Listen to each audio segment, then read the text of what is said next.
Hi dears, welcome to Ashbicreations. In the Georgette fabric neck embroidery design ആണ് ചെയ്യുന്നത്. അപ്പോൾ അതിന് വേണ്ടിയിട്ട് സിൽക്ക് ത്രെഡ് ആണ് കേട്ടോ ഇവിടെ എടുത്തിട്ടുള്ളത്. അപ്പോൾ ഇത്രയും കളേഴ്സ് സിൽക്ക് ത്രെഡ് ഇവിടെ എടുത്തിട്ടുണ്ട്. നിങ്ങളുടെ കയ്യിൽ ഏതൊക്കെ കളേഴ്സ് ഉണ്ടോ അതിനനുസരിച്ച് കളേഴ്സ് ഒക്കെ എടുക്കാം കേട്ടോ. അപ്പോൾ ഞാനിപ്പോൾ ഈ ഒരു ഇത്രയും കളേഴ്സ് ആണ് ഇവിടെ എടുക്കുന്നത്. അപ്പോൾ ഇന്ന് നമുക്ക് ഈ ഒരു ബ്ലാക്ക് കളറിലെ ജോർജറ്റിൻ്റെ ഫാബ്രിക്കിലാണ് നമ്മൾ ഇതിന് ഡിസൈൻ ചെയ്ത് കൊടുക്കുന്നത്. പിന്നെ നമുക്ക് വേണ്ടത് സീക്വൻസ് ആണ്, ഗോൾഡൻ കളറിലെ സീക്വൻസ്. അപ്പോൾ ഇത് നമുക്കൊന്ന് ചെയ്ത് നോക്കാം. അപ്പോൾ അതിന് മുമ്പ് നമുക്ക് പാറ്റേൺ എങ്ങനെയാണെന്ന് നോക്കാം. അപ്പോൾ ആദ്യം തന്നെ നെക്കൊന്ന് മാർക്ക് ചെയ്ത് കൊടുക്കുക. നെക്ക് മാർക്ക് ചെയ്ത് കൊടുത്തതിന് ശേഷം നെക്കിൻ്റെ രണ്ട് ഭാഗത്തു നിന്ന്, അതായത് സെൻറ്റർ ഭാഗത്തു നിന്ന് രണ്ട് സൈഡിലേക്കും ഒന്ന് മാർക്ക് ചെയ്ത് കൊടുത്തിട്ട് താഴേക്ക് എത്രയാണോ ഇഞ്ച് വേണ്ടത് അനുസരിച്ച് ഒന്ന് മാർക്ക് ചെയ്ത് കൊടുക്കുക. പിന്നെ നമുക്ക് ഈ ഒരു ഷേപ്പിലാണ് നമ്മൾ മാർക്കിംഗ് ഒക്കെ ചെയ്ത് കൊടുക്കുന്നത്. അപ്പോൾ അത് ഒരു 1.5 ഇഞ്ചോ ഒക്കെ നിങ്ങൾക്ക് വേണമെങ്കിൽ എടുക്കാം. 1 ഇഞ്ചോ 1.5 ഇഞ്ചോ എടുക്കാം. 2 ഇഞ്ചൊക്കെ ആകുമ്പോൾ കുറച്ചും കൂടി വീതിയിൽ വരും. അപ്പോൾ അത് ഒഴിവാക്കാനായിട്ട് 1.5 ഇഞ്ച് ചെയ്തെടുക്കാം. പിന്നെ അതിനകത്ത് കണ്ടോ കുറച്ച് ഡോട്ട്സ് ഇട്ട് കൊടുത്തിരിക്കുന്നുണ്ടോ, ആ ഒരു മെറ്റീരിയലിൻ്റെ ആ ഒരു പോർഷൻ വരുന്നിടത്ത് അവിടെ ഞാൻ കുറച്ച് ഡോട്ട്സ് കൊടുത്തിരിക്കുന്നതൊക്കെ നമുക്ക് സീക്വൻസും അതുപോലെ ത്രെഡ് വർക്കും ഒക്കെ വരാൻ വേണ്ടിയാണ്. അപ്പോൾ അത് നമുക്ക് എങ്ങനെ ഇതൊന്ന് ചെയ്യുന്നതെന്ന് നമുക്കൊന്ന് നോക്കാം. അപ്പോൾ ഞാൻ എന്താ മെറ്റീരിയലിലേക്ക് ഒന്ന് മാർക്ക് ചെയ്ത് കൊടുത്തിട്ടുണ്ട് കേട്ടോ. ജസ്റ്റ് ഡോട്ട്സ് ഒക്കെ ഇട്ട് കൊടുത്തിട്ടുണ്ട്. അതുപോലെ ചെറിയ ചെറിയ റൗണ്ട്സും കൊടുത്തിട്ടുണ്ട്. അപ്പോൾ റൗണ്ട്സ് ഉള്ള ഭാഗത്തൊക്കെ നമുക്ക് റിംഗ് നോട്ട് സ്റ്റിച്ചാണ് കേട്ടോ ചെയ്ത് കൊടുക്കുന്നത്. അപ്പോൾ റിംഗ് നോട്ട് ചെയ്യാനായിട്ട് ഞാൻ ഇതിനു മുമ്പ് കുറേ വീഡിയോസിലൊക്കെ കാണിച്ചിട്ടുണ്ട് റിംഗ് നോട്ട് ചെയ്യുന്നത്. ട്യൂട്ടോറിയൽസായിട്ടൊക്കെ ചെയ്തിട്ടുണ്ട്. അപ്പം ഇതുപോലെ സിൽക്ക് ത്രെഡ് എടുക്കുക. സിൽക്ക് ത്രെഡ് എടുത്തിട്ട് 2 ടൈംസ് നീഡിലിൽ റൊട്ടേറ്റ് ചെയ്ത് കൊടുക്കുക. എന്നിട്ട് റൗണ്ട്സിനകത്ത് ചെറിയൊരു കുഞ്ഞു ഫ്ലവറാണ് നമ്മൾ ചെയ്ത് കൊടുക്കുന്നത് കേട്ടോ. അപ്പോൾ ആ ഒരു കുഞ്ഞു റൗണ്ട്സിനകത്ത് നിൽക്കത്തക്ക വിധത്തിൽ ഒരു ചെറിയൊരു ഫ്ലവർ ചെയ്ത് കൊടുക്കുകയാണ് ചെയ്യുന്നത്. അപ്പോൾ ഇതുപോലെ തന്നെ കുറച്ച് പിന്നെ ഫ്ലവേഴ്സൊക്കെ നമ്മൾ ഇതുപോലെ ചെയ്ത് കൊടുക്കണം.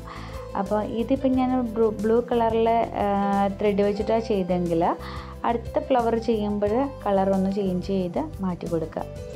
അപ്പോൾ അങ്ങനെ നമുക്ക് ഇഷ്ടമുള്ള കളേഴ്സൊക്കെ വെച്ചിട്ട് നമുക്ക് ചെയ്ത് കൊടുക്കാനായിട്ട് പറ്റും. പിന്നെ അതിൻ്റെ സെൻറ്ററിൽ കൂടെ നമുക്കൊരു നോട്ട് ഇട്ട് കൊടുക്കുക. പിന്നെ അതുപോലെ തന്നെ ഇനിയിപ്പം നമുക്ക് ബാക്കിയുള്ള കുഞ്ഞു കുഞ്ഞു റൗണ്ട്സ് ഉള്ള ഭാഗത്തൊക്കെ നമുക്ക് ഈ ഒരു ring not stitch colours change ചെയ്ത് ഇട്ട് കൊടുക്കാം. ഇനിയിപ്പോൾ ഞാൻ ചെയ്യാൻ പോകുന്നത് ലോങ് ഫ്രഞ്ച് നോട്ട് സ്റ്റിച്ചാണ് കേട്ടോ ചെയ്യാൻ പോകുന്നത്. അപ്പോൾ കളേഴ്സൊക്കെ ഒന്ന് മാറ്റി ചെയ്യാനായിട്ട് ശ്രമിക്കുക. ഇനിയിപ്പം നമുക്ക് ലോങ് ഫ്രഞ്ച് നോട്ട് ചെയ്ത് കൊടുക്കുക. അപ്പോൾ അത് ലീഫിനായിട്ടോ ചെയ്ത് കൊടുക്കുന്നത്. ഞാൻ ഇവിടെ ഒരു ഗ്രേ കളറിലെ ത്രെഡ് എടുത്തിട്ടുണ്ട്. അപ്പോൾ ഇതുപോലെ ഒന്ന് നമ്മൾ ലീഫിൻ്റെ ഭാഗത്തായിട്ട് ഒന്ന് ചെയ്ത് കൊടുക്കുക. ഫസ്റ്റ് ബെറ്റിൽ ചെയ്ത് അത് കഴിഞ്ഞിട്ട് പിന്നെ ചെയ്യുമ്പോൾ അടുത്ത സൈഡിലേക്ക്, പിന്നെ അടുത്തത് ചെയ്യുമ്പോൾ കുറച്ചുകൂടി താഴേക്ക് നീക്കി നീഡിലെടുക്കുക. പിന്നെ നമുക്ക് റൈറ്റ് സൈഡിലേക്ക് അങ്ങനെ താഴെ വരെ നമുക്ക് ഈ ഒരു ലോങ് ഫ്രഞ്ച് നോട്ട് സ്റ്റിച്ച് നമുക്ക് ചെയ്ത് കൊടുക്കണം. അപ്പോൾ ലീഫിനൊക്കെ കളേഴ്സ് ചേഞ്ച് ചെയ്ത് കൊടുക്കണം കേട്ടോ. അപ്പോൾ ഇതിപ്പോൾ ഈ ഒരു കളറാണെങ്കിൽ അടുത്തത് നിങ്ങൾക്ക് ഇഷ്ടമുള്ള കളേഴ്സ് വേറെ കൊടുക്കാം. അപ്പോൾ അങ്ങനെ നമ്മുടെ ആ ഒരു മാർക്ക് ചെയ്തിരിക്കുന്ന അത്രയും ഭാഗം തിക്കായിട്ട് ചെയ്ത് കൊടുക്കണം. എങ്കിലേ നമ്മുടെ ഈ ഒരു വർക്കിന് ഭംഗി ഉണ്ടാവത്തുള്ളൂ. ഗ്യാപ്പ് കൊടുത്ത് ചെയ്യുകയാണെന്നുണ്ടെങ്കിൽ അത്ര ഭംഗി ഉണ്ടാവത്തില്ല. അപ്പോൾ മാക്സിമം നിങ്ങൾ എവിടെയൊക്കെ നമുക്ക് ആ ഒരു സ്റ്റിച്ചസൊക്കെ വരാൻ പറ്റുന്നുണ്ടോ അതെല്ലാം അങ്ങനെ തന്നെ ചെയ്ത് കൊടുക്കാനായിട്ട് ശ്രമിക്കുക. അപ്പം ഞാൻ ഇവിടെ ഈ ഒരു ലോങ് ഫ്രഞ്ച് നോട്ട് സ്റ്റിച്ച് ചെയ്ത് കഴിയാറായിട്ടുണ്ട്. അപ്പം നമുക്ക് ബാക്കിയുള്ള ലീഫും കൂടെ ഒക്കെ ഒന്ന് വേറെ കളേഴ്സ് ചേഞ്ച് ചെയ്ത് കൊടുക്കാം. ഇനിയിപ്പം ഞാൻ ചെയ്ത് കൊടുക്കുന്നത് നമുക്ക് ലോങ് ഫ്രഞ്ച് നോട്ട് സ്റ്റിച്ച് തന്നെ വെച്ചിട്ടുള്ള ഒരു ഫ്ലവറാണ്, കുഞ്ഞു ഫ്ലവറാണ് കേട്ടോ. അപ്പോൾ അതിന് വേണ്ടിയിട്ട് ഞാൻ ഒരു പിങ്ക് ഷെയ്ഡിലുള്ള ത്രെഡ് എടുത്തിട്ടുണ്ട്. അപ്പോൾ ഞാൻ ഇതുപോലെ തന്നെ നമ്മൾ 4 സൈഡിലേക്ക് ആദ്യം ഒന്ന് സ്റ്റിച്ച് ചെയ്ത് കൊടുക്കുകയാണ് ചെയ്യുന്നത്. അപ്പോൾ ഈ ഒരു സ്റ്റിച്ചും നമ്മൾ ഈ ഒരു ഫ്ലവറും നമ്മൾ ഇതുപോലെ ഗ്യാപ്പുള്ളിടത്തൊക്കെ നമ്മൾ ചെയ്ത് കൊടുക്കണം കേട്ടോ. അതുപോലെ എല്ലാം നമ്മളിപ്പോൾ ഇത്രയും തന്നെയാണ് ഈ ഒരു ഡിസൈനകത്ത് വരുന്നത്. ഇത്രയും തന്നെ സ്റ്റിച്ചസേ വരുന്നുള്ളൂ. അപ്പോൾ അത്രയും തന്നെ സ്റ്റിച്ചസ് നമ്മൾ ഗ്യാപ്പ് കൊടുക്കാതെ തന്നെ വേണം ചെയ്യാനായിട്ട്. ഇതെല്ലാം വളരെ എളുപ്പത്തിൽ ചെയ്യാവുന്ന സ്റ്റിച്ചസൊക്കെ തന്നെയാണ് കേട്ടോ. റിംഗ് നോട്ടും ലോങ് ഫ്രഞ്ച് നോട്ടും മാത്രമേ ഉള്ളൂ ഇതിനകത്ത് വന്നിട്ടുള്ളത്.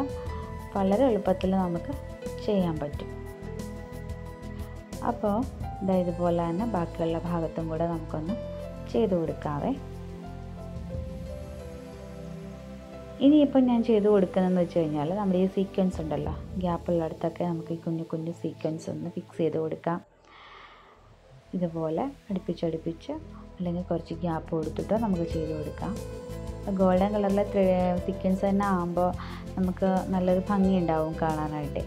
ഇനിയിപ്പോൾ ഇതാ മുകളിലേക്ക് ഞാൻ കാണിച്ചല്ലോ, ഈ ഒരു ഭാഗത്ത് നമ്മൾ കുറേ ഡോട്ട്സൊക്കെ ഇട്ട് കൊടുത്തിട്ടുണ്ടല്ലോ, അവിടെ നമ്മുടെ ഈ ഒരു സീക്വൻസ് ചെയ്ത് കൊടുക്കുക കേട്ടോ ചെയ്യണത്.